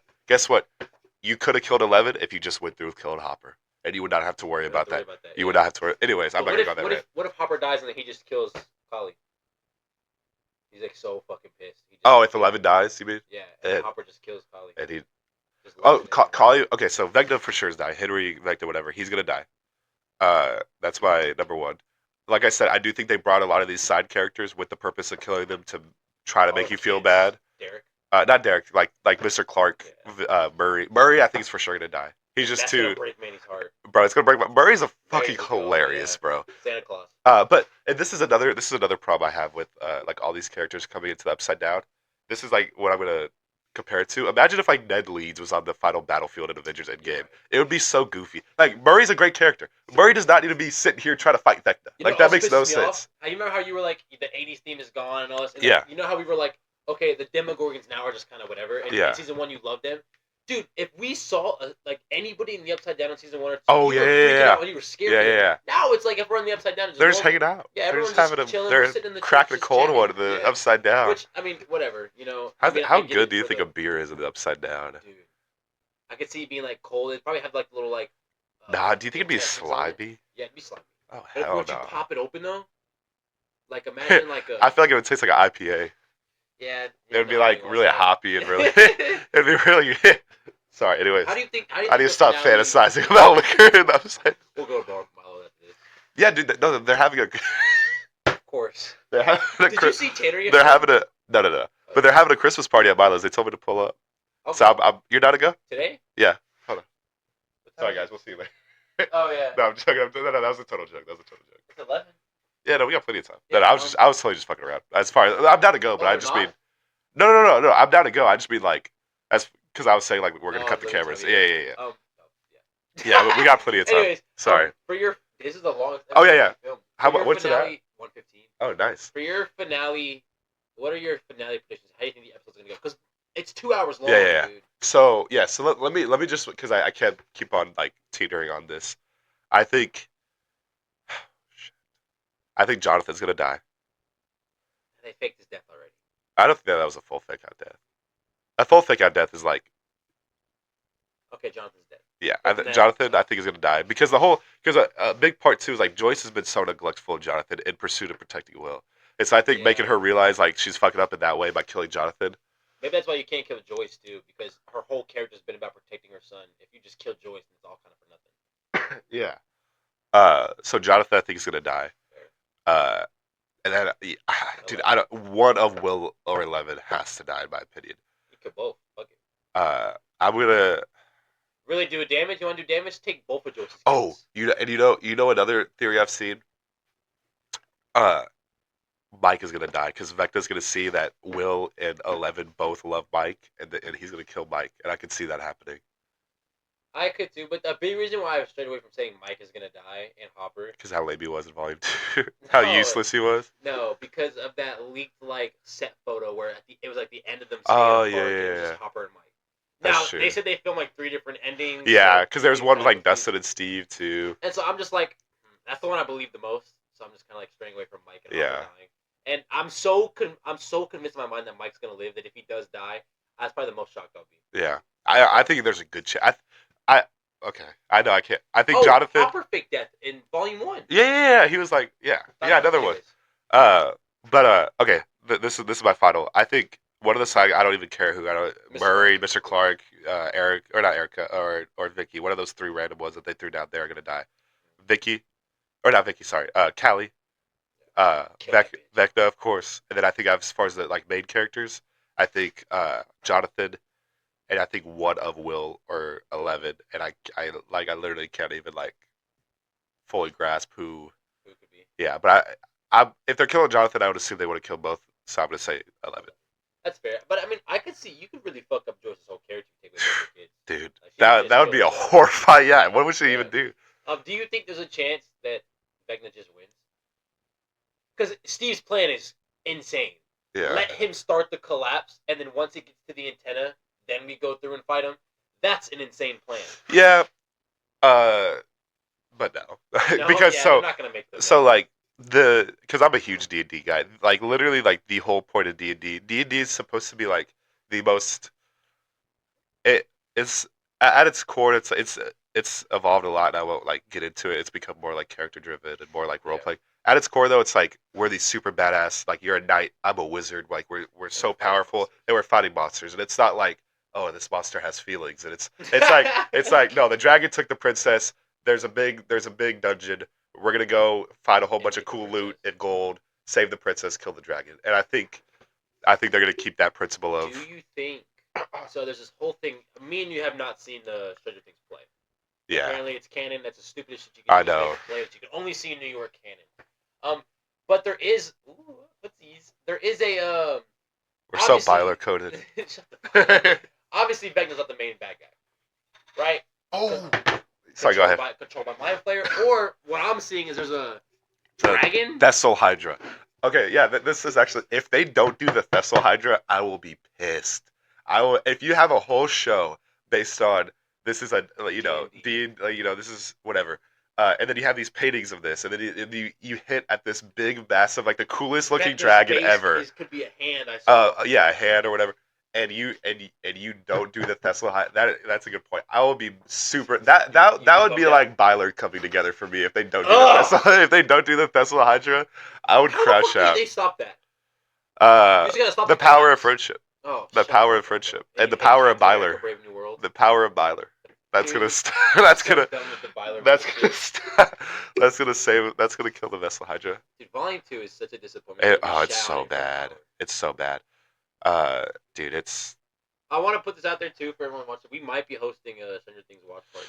Yeah, that'd be super cool. Oh, do you plan on filming it? Yeah. If the watch party doesn't happen, I'm gonna film my reaction in my room. If it does happen, I'm bringing the camera, tripod, and the batteries and everything, and we're gonna have it set up in front of the TV, and it's gonna film all of us on the couch watching it. And we're gonna have Stranger Things snacks. We're gonna have Joyce's lights on the wall. It'll be dope. We'll see. There's no guarantees because it's Monday now. It's on Wednesday 2 night. days. Yeah. So we'll see. Me and my sister-in-law were planning it. I think my brother's wife. Yeah, that's a sister-in-law. Yeah, we're planning. No, that's just Byler. No, I'm just kidding. I'm just kidding. Anything else you want to get up your chest? Yeah, Volume 2 sucks. Oh, this is actually something I do because I shit on recent Marvel media a lot, but I want to give Marvel their props. This season of Stranger Things, and a lot of people are comparing it to like Game of Thrones or Umbrella Academy. Have you ever seen that show? Yes. I've seen it. I've seen only the first season of both those shows, so I never finished them. I never like gave enough of fucks. Umbrella Academy's ending is. It's like horrible, yeah. So I don't care enough about those shows to like be mad about their ending. But with the way Stranger Things is looking to end, with the way like a lot of these other big media like ends, though it just made me appreciate Infinity War and Endgame so much. Yeah. Like, which is also why I'm so upset about new Marvel, which we can talk about another day. Yeah, but like it was like there will never be a better like conclusion to a story like that big, in my opinion, ever than Infinity War than Endgame. It was handled like. I mean, it started. Of course, we could say 2008. 2008. Yeah. Like we have gone on. That's when you got RDJ and you kill him in 2018. Yeah. What was or it? 2019. 2019 Endgame came out. Yeah. That was peak. And you know, it should not have worked. Point blank period. It should not have worked. Yeah. And it did. And I don't think it'll work for the DCU. Oh, can we talk about the DCU a little bit? Yeah, we can get to it. Okay. I haven't seen Peacemaker yet. I have not seen Peacemaker. I hear the ending was actually pretty poor.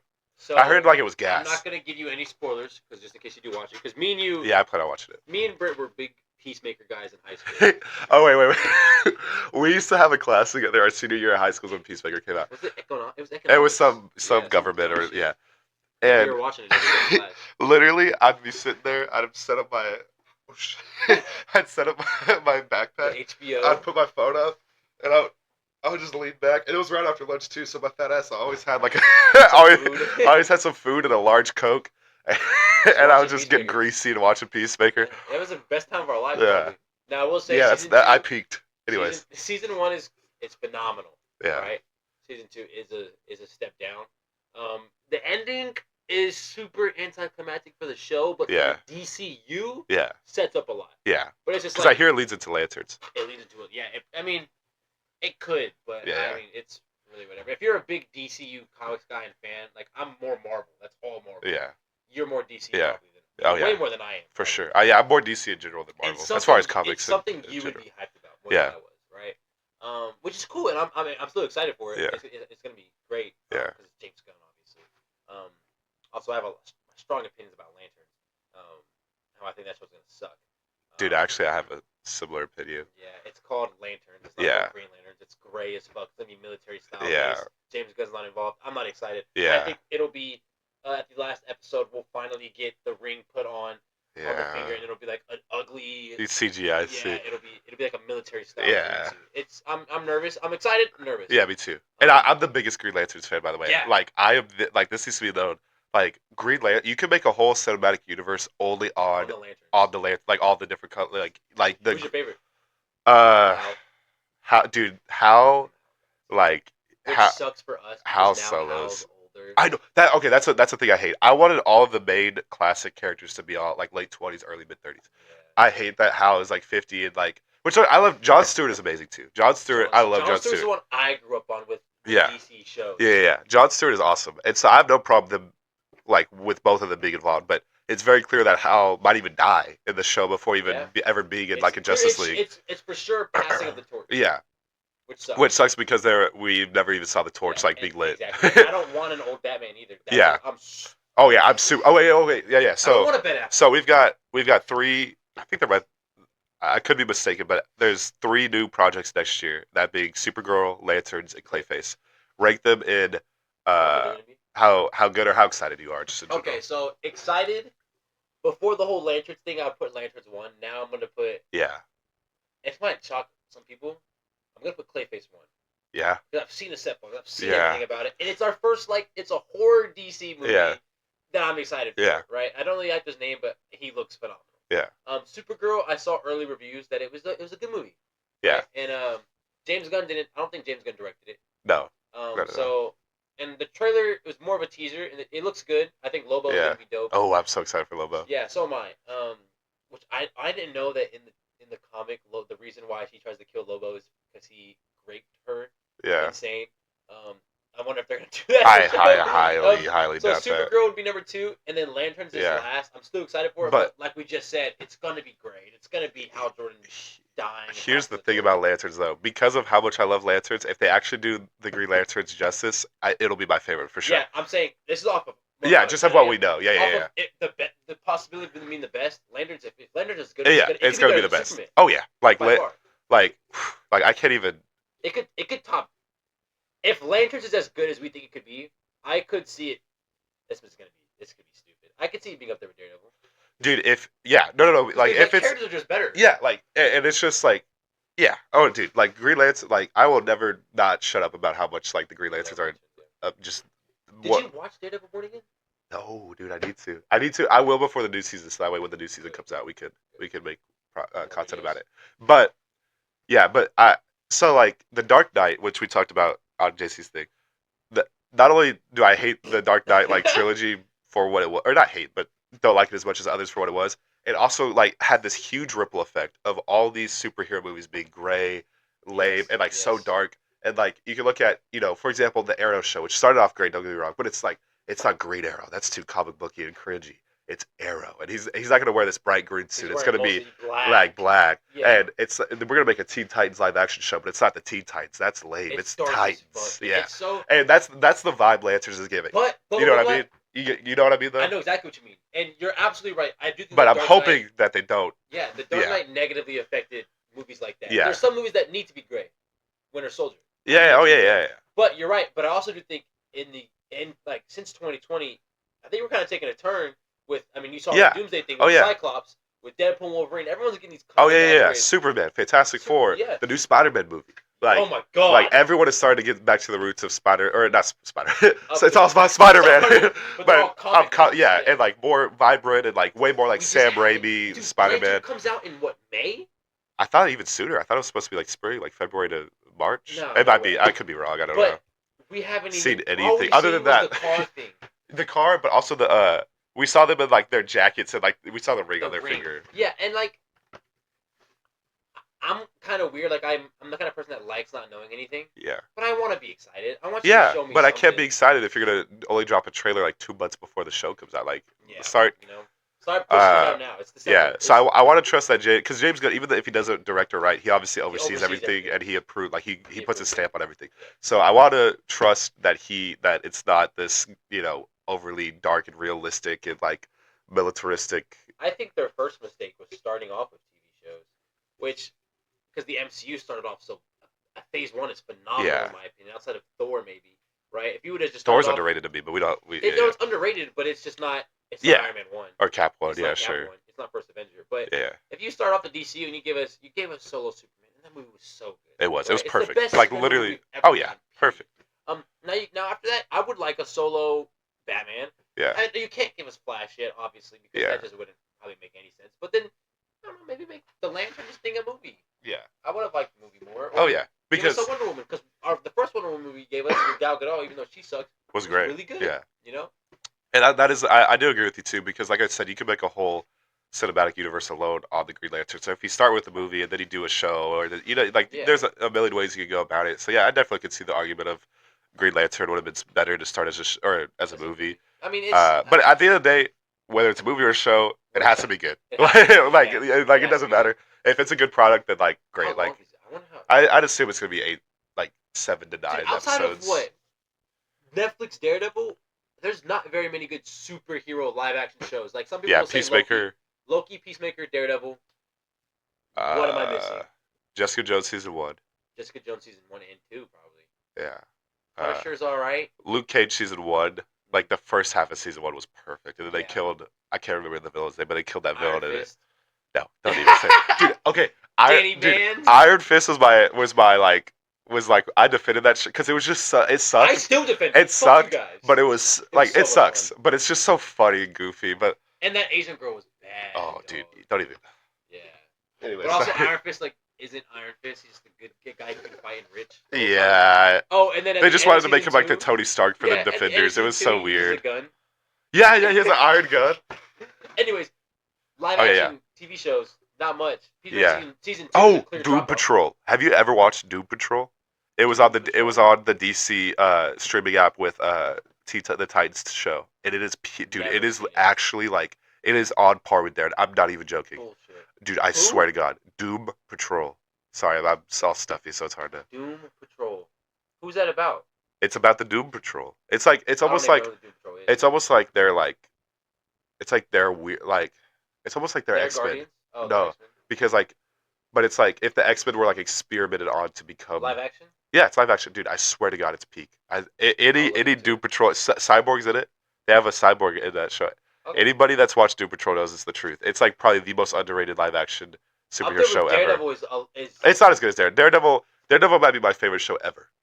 Daredevil might be my favorite piece of media ever. Like the original Daredevil. It's your favorite thing the Marvel has ever put out. Yeah, even above Spider-Man 2, even above Infinity War or Iron Man 1, or No Way Home or whatever. Throw it at me. Spider-Man 1. So wrong, dude, okay? You can disagree. Yeah, we can't do this. I can't do this.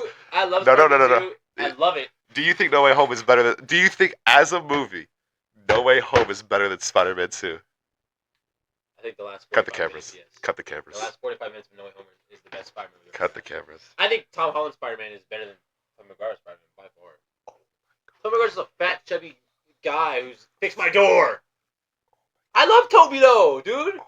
I love Toby. Toby's great, and I love his movies. But we gotta get you in the lab, bro. I gotta get you some more comic books. This is. I recently rewatched Spider-Man 2, and it's phenomenal. I can see why super movies have been based off of that movie for a fact. Spider-Man 3, I like way more. Spider-Man 3 is just so much more fun. This is actually an unpopular opinion of mine. Spider-Man 3 is overhated. It is. It's actually not that it's just fun. It's a good movie. Like there are some emotional. Dude? I will never like that scene where he like literally uses Gwen to get back at Mary Jane, and then like he starts fighting the bodyguards, and then he like accidentally hits her, and she's insane. Like, dude, and she's like, what's going on? Who are you? And he's like, I don't know. That is like, and that's when he goes to the dude. The scene right there is, in my opinion, one of the like saddest Peter Parker moments ever. And like one of the most well shot, well acted. Like that, I don't like. He sounded so defeated and broken. Then, not only just that, like, I don't know. There's 3 more scenes after that are 4 that are so good. When you get him asking Harry for help, and their team up, that is the OG Avengers, bro. Listen, when Peter finally arrives, and it's his iconic music playing, and the flags in the background, it's the people pointing up to him, and he arrives just to get his ass handed to him, right? And he's dying, put his hand up like this, and he's and then it blows up. It's so good, dude. It's so good. Another opinion I have, Venom in that movie is not, and Eddie Brock in that movie is not bad.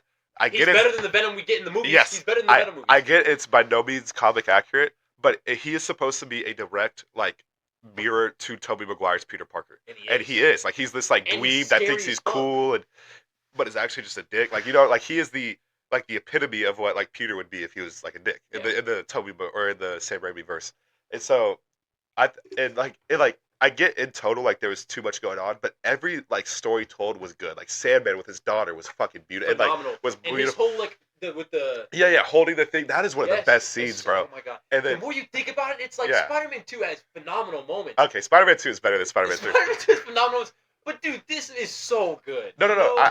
I think Spider-Man 3 is one of the most like I said. I get that within a probably like 2.5 hours at most, 2 hours and 15 minutes. Like there was too much going on for it to be like a fully realized. Doesn't Spider-Man 3 like start off with him and Harry like fighting over, and like he's trying to carry the ring, and then he gets knocked. Yeah.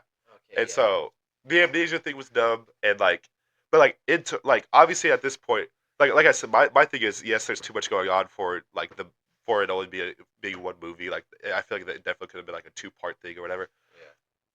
But every single story told was a good story. Like Peter losing himself to the symbiote, badass. Eddie and that Venom, in my opinion, super overhated and actually really well done when you think about the context. For Spider-Man. Yeah. Sandman, great. Harry and Peter, great.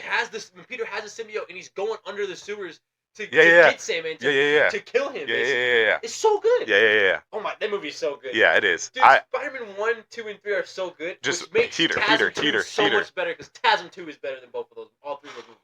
I fucking love TASM 2, dude. I'm the biggest TASM 2 defender you'll ever find. Brit, it is on my body for the rest of my life. TASM 2 is phenomenal. Yeah, dude, somebody's real life right now. They got TASM 2 tatted on their body for the rest of their life. But you mean to tell me the scene Go ahead. I love you on the bridge is not the best Spider-Man scene fucking ever? She's leaving to go to England. Not the best spot. I mean, it's a good scene. Best, but it's so phenomenal. Okay. I also defend TASM 2 more than the haters. I don't love it as much because in the recent years, like, people have started to, like, give it 8, 9, 10, 10 out of 10. Let me be very clear. I'm, like, very nostalgic about it. That's my... Sure. I grew up on that Spider-Man. That's my Spider-Man. So, yeah, I think just like with Spider-Man 3... Not just... Because I think the story being told wasn't necessarily... But just like Spider-Man 3, even if you think Spider-Man 3 is messy or too many characters or whatever... There are so many moments in TASM 2 that, like, whenever he's, like, helping the kid and he, like, stops them from being bullied. And that's great. Obviously, the opening, Gwen's death, dude, like, that is beautiful. At the end, when he's trying to come back to be Spider-Man, that's probably the best Spider-Man scene I've ever seen. I don't know, it wouldn't be my best, but, and then, like, and then the end of him, like, whacking Rhino. Like, there are so many moments that are so cool. And just, like, overall, the way that they handled, like, his movement and, like, everything in the suit, like, there's some... We can agree it's the best Spider-Man suit, right? Maybe outside... Yeah. People are going to kill me for this. People are going to call me the fakest Spider-Man fan ever. TASM 1 suit is so gorgeous. No, I know the yellow eyes are bad, but it's so phenomenal. No, I actually really like the TASM 1 suit, too, but, like, this... I like the TASM 1 suit, and then I see the TASM 2 suit, and I'm like, this is just like, this just clears. Yeah, TASM 2 is phenomenal. Andrew is obviously the best Spider-Man, too. Yeah. And my unpopular opinion is he's the best Peter Parker as well. I agree. Because it's definitely not Tobey, that's for sure. Tobey's probably 2. Tom is my least favorite Peter and Spider-Man. Just point blank period. Not that I don't enjoy some scenes with him, not that I think I don't think he's a great actor, but just in totality. It's the John Watts effect. The way that he's written. But yeah, between the two, I would take just the way that Andrew portrayed the character and the way the character was written. I think, like, I have a question. You ready? I want to do this. Dude, we can keep. I don't give a fuck. We can. You ready? Yeah. I want to do both of our top 5 iterations of Spider-Man because I feel like mine. I don't know if I have a particular order, but I have my favorite. Right. So in my top 5 of Spider-Man would be Spectacular. I love Spectacular. Yeah. I would put Andrew in there. Who else would I never watched that most recent animated show. I haven't seen that one. He's nowhere near, but that show's pretty damn good. Yeah. Look, I'm a big Ben Reilly guy. Ben Reilly's probably by far one of my favorites. Yeah. And for iterations of Spider-Man, damn, I had it in my mind. I just completely drew a blank. Yeah, I just drew a blank. Insomniac or? Insomniac, yeah. Insomniac is phenomenal. Yeah. And then for 5, honestly, you could throw in a Spider-Verse Peter because statistically, he's the best Spider-Man. I would say my number 1 is Insomniac. He's phenomenal. Oh no! My number 1, if we can even include comics, is Ultimate Spider-Man. Have you ever read that run? It is the most, like, Spider-Man. Comic book. Yeah, because, like, so, like, the thing that sucks about most comic books is, like, they made their origin in, like, the 40s, the 60s, the 70s. Yeah. And then, like, every modern comic is, like, not an origin. Like, it starts from the very beginning, even though it started in, like, 2001 or 2 or whatever. They start from the very beginning again. So yeah, Ultimate would be my number 1. Insomniac would be 2. Garfield would be 3. Tobey would be 4. Verse would be 5. Who would be 5? The Spider-Verse. Yeah. Have you ever watched Spectacular Spider-Man? Not in a long time. Show's really good. Yeah, I need to. Phenomenal. And also, the Friendly Neighborhood Spider-Man show that did come out. Yeah. It is really good. Yeah. Like, the animation sucks and all that stuff. But it's not like a prequel anymore, right? No, I'm gonna say this right now. Spider-Man Homecoming is one of the most rewatchable movies. I'll admit that. Yeah. I really dislike that movie, right? For a multitude of reasons, we'll get into it later. If the MCU was like, hey, let's make the Friendly Neighborhood Spider-Man TV show that came out, let's make that Spider-Man Homecoming, and that was the movie we got, Tom Spider-Man would be way better. Because the show is so phenomenal in showing Spider-Man, hey, Spider-Man doesn't just, watch the villains beat themselves, right? Which he does in Homecoming. No, he gets damn near killed in the show and comes back and continues to fight for what's right and does the correct thing and wins at the end. Yeah. He's phenomenal in it. And I think Homecoming is obviously Homecoming is my least favorite live action Spider-Man. But far from we don't need to get into this. We're so bad with Spider-Man. Far from actually has Spider-Man being Spider-Man, but well, who cares? You mean to tell me when he finally gets his Peter Tingle in the scene against fucking okay. Peter Tingle. That's all I gotta say. Peter Tingle. Peter Tingle. There's bad in all movies, in both of those movies. But at least Spider-Man is Spider-Man in the movie. No, he's Iron Boy Jr. in Far From Home. He's more Iron Boy Jr. in no, fucking, he's not. In Homecoming. No, he's not. Yes, he is. Begging for his. I need. We don't need to get into this. I need it so bad. We don't need to get into this. Oh, Karen, how do I get out of here, Karen? Karen, what's your name, Karen? Karen. That's my mom's name. Yeah. The monument scene is badass. Though. Favorite scene in the movie by far. But when the vulture just beats himself. My favorite scene is whenever he leaves Liz at Homecoming and like he's like running through the hallway and he like rips off his tie and like pulls up that. I love that scene. No, he's dope. Activate instant kill. Whoa. He's I feel like there's something else. How like raunchy are we allowed to get on this podcast? Do whatever you want, dude. We're an hour 50 in. Okay. I already texted this in the group chat, but I want to tell you what happened. Like, or like you and me. So, I probably shouldn't be saying this on a podcast, but I think it's so funny. Okay, it's not gonna get a million views. Yeah. So, I was having sex the other day, okay. And we went from Spider-Man. Yeah. So I just wanted to say because I think it's so funny. I popped my kneecap, like literally out of place. Out of place. And I pull out and I sit down and I'm like, oh, like literally I was like, because I thought I like dislocated it, but luckily like when I sat down, it shifted back into place. But and I no, Lois, I was like, why did I sound like Bane, bro? Lois, for those of you guys don't know, this guy has probably the worst knees you'll ever see in your life. Oh yeah, they're bad. I'm 6'4" and. That comes with the. Anyway, so, but it pops back in, and I literally heard it pop. Like I felt it shift. Yeah. But so it's not a. I forget what like the technical term is. It wasn't like a full dislocation, obviously, because I would need surgery and whatever. But whatever happened where it shifts like that. It makes since like your bones and your skin are moving so fast, it makes your skin like really loose. So like I looked down at my knee, and there was like just a whole bunch of like loose skin. Yeah, and I was like.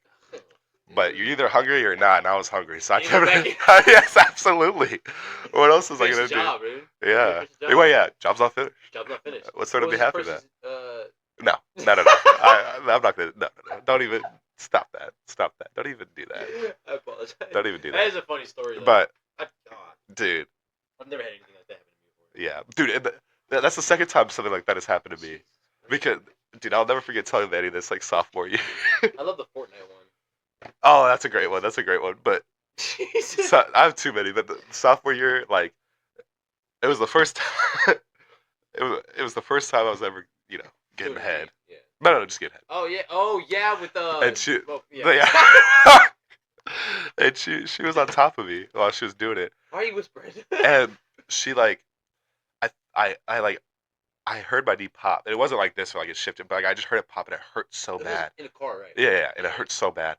But like, I wasn't, so I just kept going. Keep going. But yeah, I told Manny about it the next day in class, and Manny's reaction to anything is the funniest. Like Manny he has the most overdramatic like laughing. Dude, wait till you see the clip of when he showed me Melissa Youngblood, the picture of her, and when we were filming.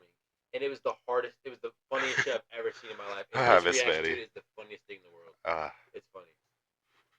This is by far the longest episode I might just cut it into two. Like, I'll have our Stranger Things be the episode I post tomorrow, and then I'll post our little Marvel talk. Yeah, and the following day. Yeah. And then we'll do the finale when Manny gets out. Yeah. That was fun. That was fun. Anything else you want to say? Thank you for having me. Yeah, dude, you're welcome back. I've loved playing footsies with you while we argue about Byler. It's like, it's so... You're 6'4", dude. Your legs are super long. Yeah, dude, so... Fuck you. There was one time, my GM at my job is like almost my height. He's probably like 6'2" or 6'3", kind of short. Shorter but than you, anyways, he's a pretty tall guy. And there's one time we were having a meeting, and we were 3 tables apart from each other, but like directly across. And we both were like fully leaning like this, and I thought I hit a leg of a chair.